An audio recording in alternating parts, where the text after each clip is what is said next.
कहानी डेनमार्क में वाइकिंग्स के समय की है। एक पहाड़ की चोटी पर एक जायंट अपने छोटे बच्चे एक छोटे ट्रोल के साथ खुशी से खेल रहा है।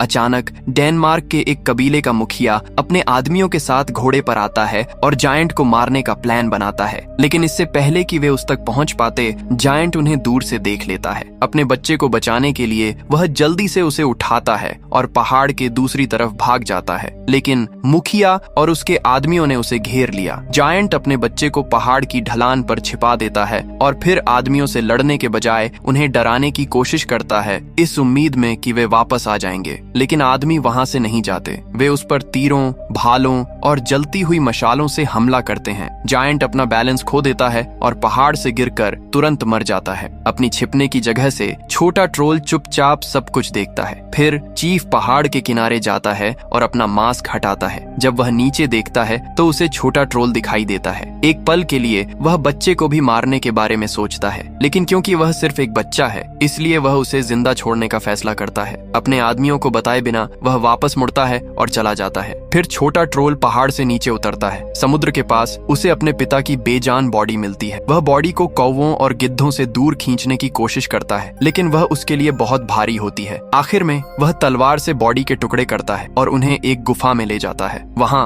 वह बचे हुए हिस्सों को छिपा देता है और गुफा में अकेले रहने लगता है। कई साल बीत जाते हैं और ट्रोल बड़ा हो जाता है, लेकिन हर दिन जब वह अपने पिता का कटा हुआ सिर देखता है तो वह दुख में रोता है और उन्हें याद करता है। इस बीच डेनमार्क के वाइकिंग कबीले में एक पुजारी एक नए शराब खाने के उद्घाटन के लिए एक धार्मिक समारोह करता है। वह मुखिया को बताता है कि शराब खाना अब पूरी तरह से तैयार है। दूसरी तरफ ट्रोल, जो इतने सालों से अपने पिता का बदला लेने का इंतजार कर रहा था, आखिरकार अपनी गुफा से बाहर आता है। उस शाम जब कुछ वाइकिंग योद्धा शराब खाने के अंदर जश्न मना रहे थे, ट्रोल आता है। वह बाहर गार्ड पर हमला करता है, उसका सिर फोड़ देता है और फिर शराब खाने में घुस जाता है। अंदर जाकर वह सभी वाइकिंग्स को बेरहमी से मार डालता है। अगली सुबह सरदार अपने आदमियों के साथ शराब खाने में आता है। यह नजारा देखकर वह चौंक जाता है। रात भर वहां रुके वाइकिंग योद्धाओं की लाशें हर जगह बिखरी पड़ी हैं। उन सभी को बेरहमी से मारा गया था। अजीब बात है कि किसी औरत या बुजुर्ग को कोई नुकसान नहीं पहुंचा। यह सुनकर सरदार बेचैन हो जाता है। इसके बाद सीन गेटलैंड के वाइकिंग्स पर आ जाता है, जिनका लीडर लियो है, जो एक मशहूर वाइकिंग योद्धा है। हमेशा की तरह वे अपने जहाजों पर हमला करने और लूटपाट करने के लिए निकलते हैं, लेकिन अपनी यात्रा के दौरान ठंड के मौसम की वजह से उन्हें डेनमार्क के पास रुकना पड़ता है। इस बीच उस रात डेनमार्क का सरदार अपने गार्ड के साथ पहाड़ के पास जाता है और ट्रोल को चुनौती देते हुए आवाज लगाता है, लेकिन जैसे ही वह कुछ कदम आगे बढ़ता है, ट्रोल अचानक पीछे से आता है और गार्ड के सिर पर वार करता है, जिससे वह तुरंत मर जाता है। दूर से मुखिया यह देख लेता है और अपनी तलवार लेकर आगे बढ़ता है, लेकिन इससे पहले कि वह उस तक पहुंच पाता,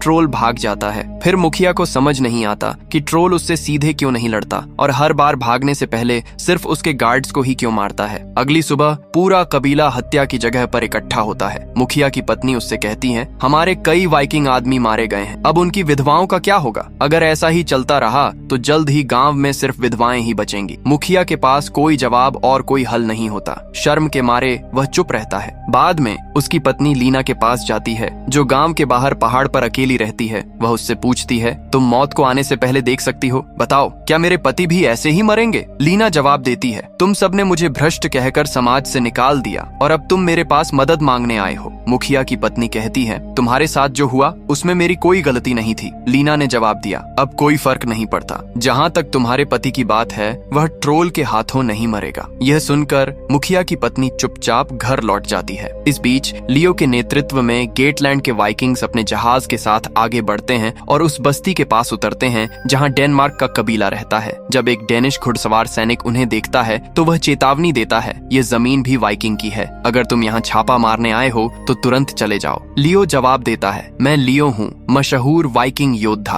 अपनी यात्रा के दौरान हम यहाँ बस कुछ दिन आराम करना चाहते हैं, हमारा छापा मारने का कोई प्लान नहीं है। सैनिक कहता है, हमने तुम्हारे बारे में बहुत सुना है, आओ मैं तुम्हें हमारे मुखिया लियो से मिलवाता हूँ। और उसके आदमी मुखिया से मिलते हैं। मुखिया उसे देखकर खुश होता है और कहता है, पिछली बार जब मैं तुम्हारे पिता से मिला था तब तुम अभी बच्चे थे, अब तुम एक महान योद्धा बन गए हो। लियो सहमति में सिर हिलाता है। उस रात मुखिया लियो और उसके आदमियों के लिए शराब खाने में दावत का इंतजाम करता है। मुखिया की पत्नी दावत के दौरान लियो पूछता है, यहाँ इतनी विधवाएं क्यों हैं और इतने कम आदमी? मुखिया उसे ट्रोल के रात के हमलों हमलों के बारे में बताता है। ये सुनकर लियो कहता है, अगर ट्रोल हर रात वाइकिंग आदमियों को मारने आता है तो अब से मैं और मेरे आदमी उसका इंतजार करेंगे। पार्टी के बाद मुखिया, उसकी पत्नी और बाकी लोग घर लौट जाते हैं, लेकिन लियो और उसके योद्धा कबीले के कुछ आदमियों के साथ शराब खाने में ही रहते हैं। आधी रात को ट्रोल शराब खाने के बाहर आता है। पहले वह एक पुजारी के आसपास सूंघता है, फिर दरवाजे की तरफ जाता है, यह देखने के लिए सूंघता है कि अंदर जो वाइकिंग हैं वे लोकल हैं या बाहरी। अंदर लियो और उसके योद्धाओं को पता चलता है कि ट्रोल आ गया है और वे जल्दी से लड़ाई के लिए तैयार हो जाते हैं, लेकिन ट्रोल को लगता है कि अंदर जो योद्धा हैं वे लोकल वाइकिंग नहीं हैं। अंदर जाने के बजाय वह बंद दरवाजे पर पेशाब कर देता है। जब अंदर के वाइकिंग हमला करने के लिए बाहर भागते हैं तो ट्रोल पहले ही रात में गायब हो चुका होता है। अगली सुबह मुखिया लियो से कहता है, यह अजीब है कि कल रात कोई आदमी नहीं मारा गया। लियो जवाब देता है, हाँ, ट्रोल दरवाजे पर आया, लेकिन लड़ने के बजाय उसने पेशाब किया और चला गया। इसके बाद लियो अपने कुछ आदमियों और कबीले के कुछ लोगों के साथ पहाड़ियों में ट्रोल को ढूंढने निकल पड़ता है, इस उम्मीद में कि उसे मार देगा, लेकिन कई जगहों पर ढूंढने के बाद भी वे उसे नहीं ढूंढ पाते, इसलिए वे गांव लौट आते हैं। थोड़ी देर बाद लियो अकेले एलेना से मिलने जाता है, जो गांव के बाहर पहाड़ के पास रहती है। वह उससे कहता है, मैंने सुना है कि तुम मौत को आने से पहले देख सकती हो। लीना ने जवाब दिया, हाँ, और मैंने यह भी सुना है कि तुम मशहूर वाइकिंग योद्धा हो लियो, लेकिन तुम यहाँ क्यों आए हो? लियो कहता है, मैं जानना चाहता हूँ कि ट्रोल और वाइकिंग्स के बीच इस लड़ाई में कितनी मौतें होंगी और ट्रोल मरेगा या नहीं, ये जानना जरूरी है क्योंकि मैं तुम्हारे लोगों की रक्षा करना चाहता हूँ। लीना कहती है, मैं इन लोगों में से नहीं हूँ। जब मैं बच्ची थी तो मुखिया का भतीजा मुझे यहाँ ले आया था और मुझे बेइज्जती भरी जिंदगी जीने पर मजबूर कर दिया था। जहाँ तक तुम्हारे सवाल का सवाल है, हाँ, मैंने भविष्य देखा है। ट्रोल मारा जाएगा, लेकिन कई वाइकिंग्स भी मरेंगे और जमीन खून से लाल हो जाएगी। सच में यहाँ के लोग इससे बेहतर के लायक नहीं हैं। फिर लियो पूछता है, तुम ऐसा क्यों कह रहे हो? लीना ने जवाब दिया, क्योंकि उन्होंने ट्रोल के साथ जो किया ये उनकी सजा है। तुम्हें इस मामले से दूर रहना चाहिए। इससे पहले कि लियो कुछ और पूछ पाता, उसके आदमी उसे ढूंढते हुए आ जाते हैं। वे कहते हैं, शाम होने वाली है, हमें तैयार रहना है। तो लियो उनके साथ कबीले में लौट आता है। बाद में लियो अकेले में मुखिया से बात करता है और पूछता है, क्या ट्रोल ने कभी किसी औरत, बच्चे या बूढ़े को मारा है? मुखिया जवाब देता है, नहीं, वह सिर्फ हमारे वाइकिंग आदमियों को मारता है। लियो कहता है, इसका मतलब है कि वह समझदार है और एक तरह से डिसिप्लिन्ड है। मुखिया हैरान होकर कहता है, वह हमारे लोगों को मार रहा है और फिर भी तुम उसकी तारीफ कर रहे हो। लियो जवाब देता है, मैं उसकी तारीफ नहीं कर रहा हूँ, मुझे बस लगता है कि कोई वजह जरूर होगी कि वह सिर्फ आदमियों को मारता है। अब तक उसने हम पर या तुम्हारे दूसरे गांव वालों पर सीधे हमला नहीं किया है। फिर मुखिया कहता है, 20 साल पहले एक ट्रोल मारा गया था, तब से कोई नहीं दिखा। मुझे नहीं पता कि यह कहां से आया है। अगर तुम ट्रोल से डरते हो तो लड़ो मत। उस शाम लियो और उसके योद्धा एक बार फिर ट्रोल के लिए टैवर्न के अंदर इंतजार करते हैं। जब वे उसके आने की आवाज सुनते हैं तो वे तलवारें तैयार करके बाहर भागते हैं, लेकिन एक बार फिर ट्रोल कहीं दिखाई नहीं देता। निराश होकर वे वापस टैवर्न की ओर मुड़ जाते हैं। उसी पल ट्रोल चुपचाप चट्टानों के पीछे से निकल जाता है। अगले दिन लियो एक बार फिर लीना से मिलने जाता है और उससे पूछता है, बताओ ट्रोल को कैसे मारा जा सकता है? लीना जवाब देती है, तुम अपने आदमियों के साथ घर क्यों नहीं लौट जाते? लियो जवाब देता है, जाने से पहले मुझे यह जानना होगा कि लोगों को इस ट्रोल से कैसे आजाद किया जा सकता है। फिर लीना उसे अपनी झोपड़ी में ले जाती है और जवाब खोजने की कोशिश में अपनी भविष्य बताने वाली हड्डियां फेंक देती है। उसी पल लियो को बाहर ट्रोल की आवाज सुनाई देती है। वह बाहर भागता है, लेकिन ट्रोल उसे देखकर भाग जाता है। लियो अपने घोड़े पर कूदता है और उसका पीछा करता है। इससे पहले कि वह उस तक पहुंच पाता, ट्रोल ऊपर चढ़ जाता है। पहाड़ पर लीना भी पीछा करती है और वहां पहुंच जाती है। लियो ट्रोल को आवाज देता है, अगर तुम में हिम्मत है तो मेरा सामना करो, तुम क्यों भागते रहते हो? ट्रोल अपनी ही भाषा में जवाब देता है। लीना समझ जाती है और लियो को बताती है। ट्रोल कहता है कि उसकी लड़ाई तुमसे नहीं है, तुमने और तुम्हारे आदमियों ने उसे कोई नुकसान नहीं पहुंचाया है और इसीलिए उसने तुम पर कभी हमला नहीं किया। ये सुनकर लियो हैरान रह जाता है और लीना के साथ उसकी झोपड़ी में लौट आता है। वहाँ वह पूछता है, फिर वह यहाँ क्यों घूमता रहता है? लीना बताती है, मुखिया के भतीजे ने एक बार मुझे पापी जीवन जीने के लिए मजबूर किया था, लेकिन वह मेरे बिस्तर पर ही मर गया। लोग उसकी मौत के लिए मुझे दोषी ठहराते हैं और मुझे कबीले से निकाल देते हैं। तब से मैं यहाँ अकेला रहता हूँ। कई वाइकिंग आदमी हर रात मुझे बेइज्जत करने आते थे, लेकिन जब से ट्रोल दिखने लगा है उनमें से किसी ने भी आने की हिम्मत नहीं की। इसीलिए मैं उसे मारने में तुम्हारी मदद नहीं करूंगा। बेचारा ट्रोल पहले ही बहुत कुछ झेल चुका है। ये जानने के बाद लियो मुखिया के पास वापस जाता है और कहता है, लीना के जरिए मैंने ट्रोल से बात की। उसने उससे कहा कि वाइकिंग्स ने उसके साथ बहुत बुरा बर्ताव किया, इसीलिए वह बदला ले रहा है। चीफ बेचैन दिखता है और कहता है, मैं तुमसे इस बारे में बाद में बात करूंगा। जैसे ही लियो अपने आदमियों के पास लौटने के लिए निकल रहा होता है, वह देखता है कि कुछ बच्चे एक विकलांग आदमी को बुरी तरह पीट रहे हैं। लियो बच्चों को भगा देता है।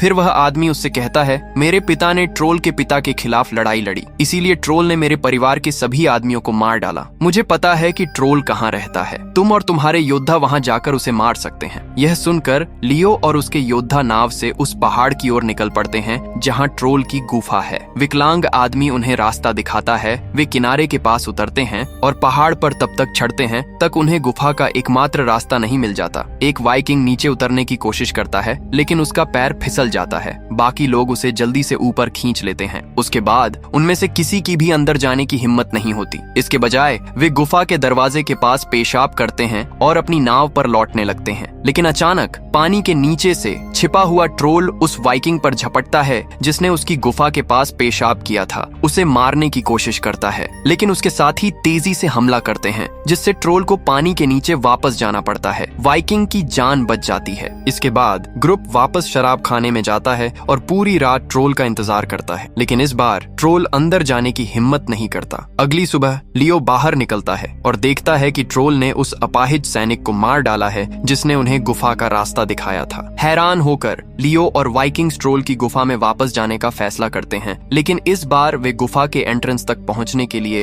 रोप का इस्तेमाल करते हैं। जब वे अंदर जाते हैं तो उन्हें आसपास अजीब चीजें बिखरी हुई मिलती हैं। एक वाइकिंग ट्रोल के पिता की खोपड़ी तोड़ देता है और उस पर पेशाब कर देता है। ट्रोल उस समय वहां नहीं होता है, लेकिन जब वह वापस आता है और टूटी हुई खोपड़ी देखता है तो वह तुरंत समझ जाता है कि उसकी गुफा में कौन घुसा था। अपने पिता की बेइज्जती देखकर ट्रोल गुस्से से भर जाता है। उस शाम जब वाइकिंग्स शराब खाने के अंदर सो रहे होते हैं, ट्रोल उन पर बेरहमी से हमला करता है। वह उसे मार डालता है जिसने उसके पिता की खोपड़ी तोड़ी थी। ये देखकर लियो भी ट्रोल से लड़ने लगता है, लेकिन लियो ट्रोल के मुकाबले बहुत कमजोर है। ट्रोल छत से भागने की कोशिश करता है, लेकिन लियो उसका पैर पकड़कर उसे नीचे खींच लेता है और उसके हाथ में लोहे की भारी चेन लपेट देता है। गुस्से में ट्रोल लियो को घूंसा मारता है और छूटने की कोशिश करता है, लेकिन उसका हाथ चेन में फंस जाता है। एक वाइकिंग उस पर तीर चलाता है, लेकिन ट्रोल उसे धक्का देकर दूर फेंक देता है। इससे पहले कि दूसरे हमला कर पाते, ट्रोल भागने के लिए अपना हाथ काट लेता है। वह समुद्र की ओर भागता है, लेकिन ज्यादा दूर नहीं जा पाता।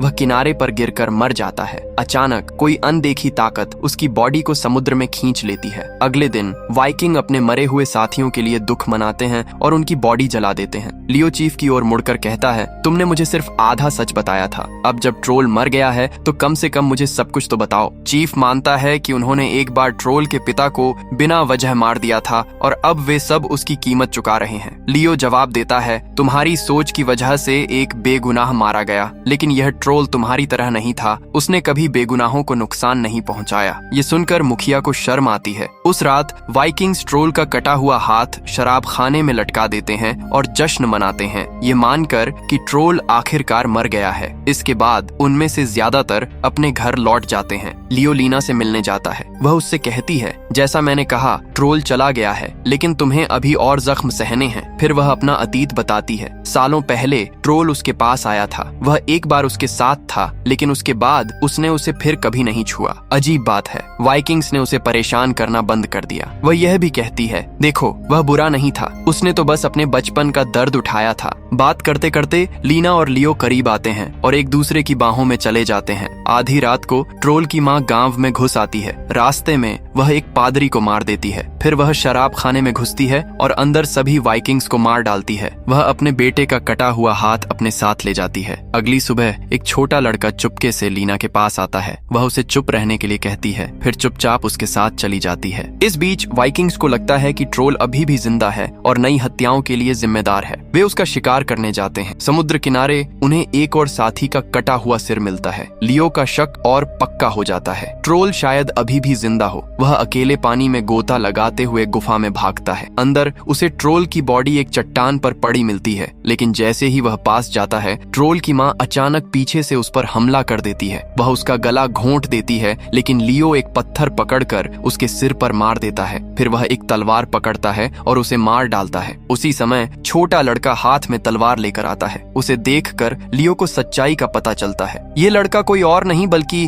लीना और ट्रोल का बेटा है। लियो अपना हथियार नीचे कर देता है और उसे कोई नुकसान नहीं पहुंचाता। बाद में लियो कबीले में लौटता है और मुखिया से कहता है, मैं जा रहा हूँ। ट्रोल और उसकी माँ अब सच में मर चुके हैं। जाने से पहले वह एक बार फिर लीना से मिलता है और उसे चेतावनी देता है, अगर लोगों को पता चला कि ट्रोल का बेटा है तो वे तुम्हें मार डालेंगे, तुम दोनों। लीना शांति से जवाब देती है, ये राज्य सिर्फ हम दोनों के बीच ही रहेगा। ये कहकर वह चली जाती है। आखिर में लियो लीना की झोपड़ी के बाहर ट्रोल और उसकी माँ के लिए कब्र बनाता है, लेकिन दूर से ट्रोल का बेटा आंसू के साथ सब कुछ देखता है। फिर लियो अपने आदमियों के साथ गेटलिन के पास लौट जाता है और यहीं पर फिल्म खत्म होती है। तो दोस्तों, अगर आप चैनल पर नए हैं तो सब्सक्राइब जरूर करें और इस वीडियो को लाइक और शेयर करना ना भूलें। अगले वीडियो में मिलते हैं।